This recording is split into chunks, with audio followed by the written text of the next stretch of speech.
Hello, my guys, gals, and non-binary pals, and welcome back to another Yama video.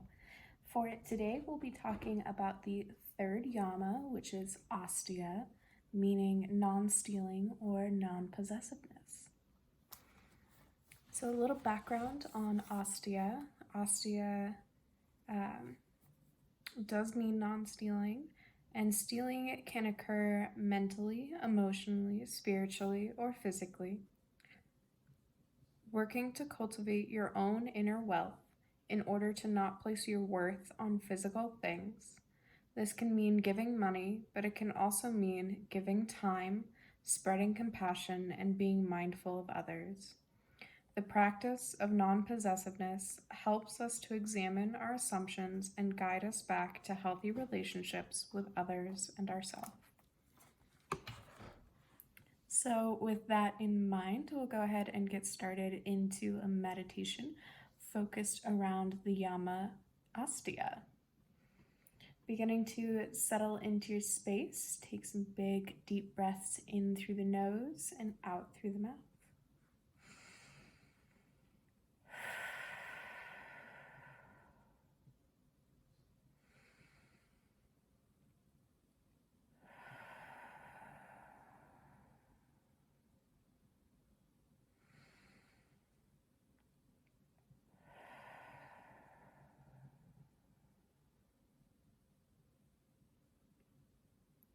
Beginning to settle into your space, settle into your body.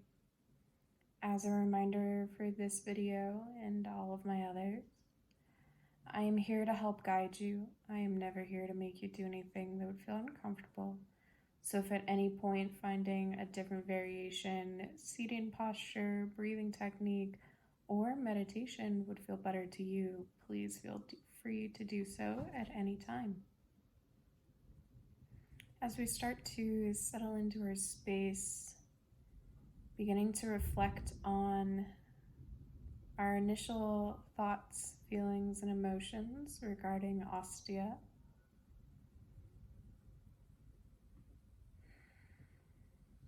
Asteya refers to non-stealing, non-cultivating, non-possessiveness.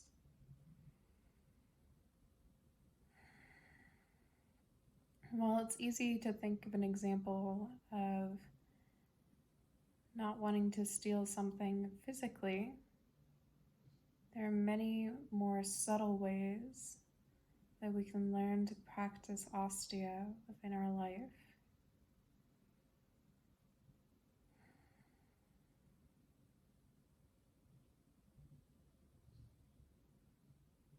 One example that was always brought up in our teacher training of a physical way we may be stealing but not realize it would be taking a seat on the bus when we may be able to stand, taking away an opportunity from someone else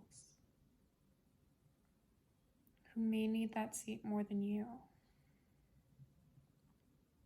And while there are plenty of instances where it is perfectly acceptable for you to take a seat on the bus, we can practice Asteya by being aware of our surroundings and think, am I taking away someone else's opportunity or someone else's need for what the current situation is?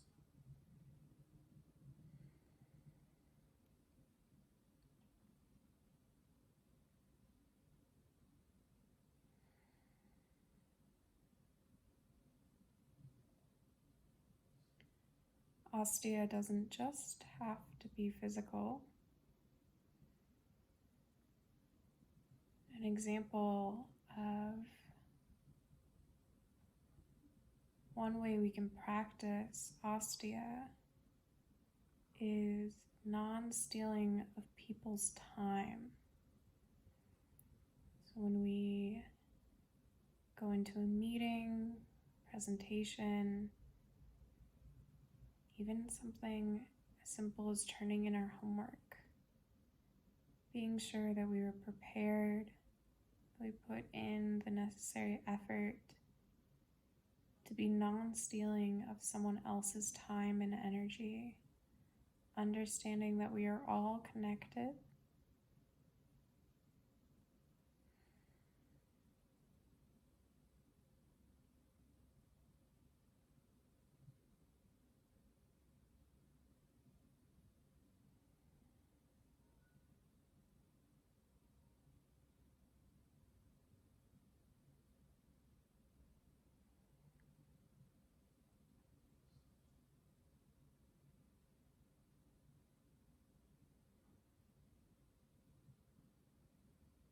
One additional way of practicing Asteya that has always resonated with me has been the non-stealing of someone else's space. By holding space, by allowing other people who may feel as though they are not welcome or they feel awkward in a situation, by allowing them to have space, we don't steal away opportunities and ideas and things they may be able to share to a situation, whether this be in a friend group, a yoga class, a group project.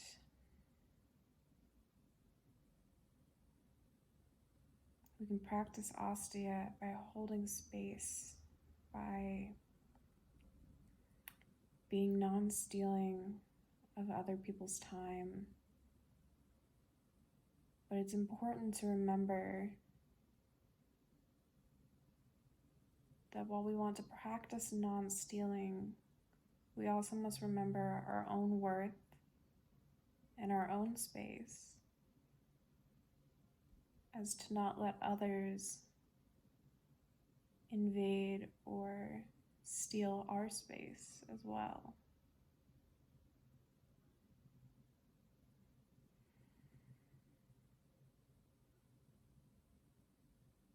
Taking this time to reflect on how you may want to incorporate Asteya into your life, whether it be something small or something life-changing. Asteya can take many different forms. No one way is better than the other. And the Yoga Sutras teach us that practicing the Yamas is a lifelong journey, and it'll grow and develop as we do. So we don't have to have it all figured out now, but by bringing awareness to these ideals, by bringing awareness that it may take many different forms in our life, we can work to incorporate them as to better follow the yogic philosophy and ultimately improve our lives should we choose to do so.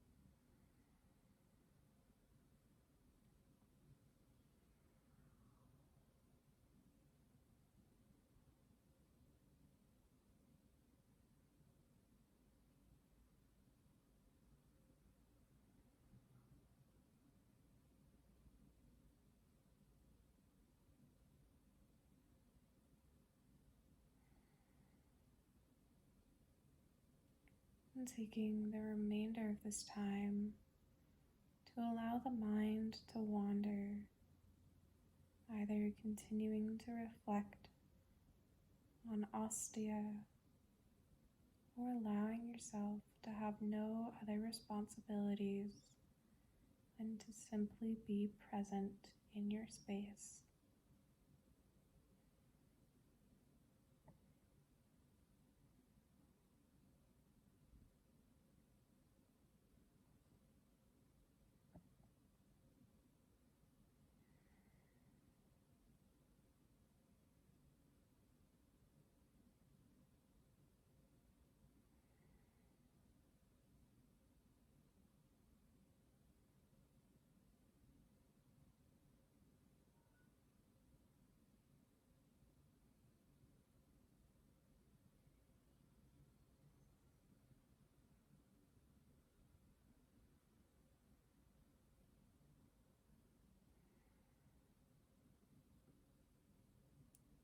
When you're ready, bringing your awareness back into the body, wiggling through the toes and fingers, either keeping eyes closed or allowing them to flutter open, bringing hands together and thumbs in between the eyebrows or third eye, taking a moment to set the gentle intention of kind thoughts for ourselves and others. Bringing thumbs to the lips to set the gentle intention of kind words for ourselves and others. And finally, bringing hands to the heart space to set the gentle intention of kind actions for ourselves and others. I thank you all so much for joining me today. The light in me honors the light in you. Namaste. Thank you all so much, and I'll see you in the next video. Bye.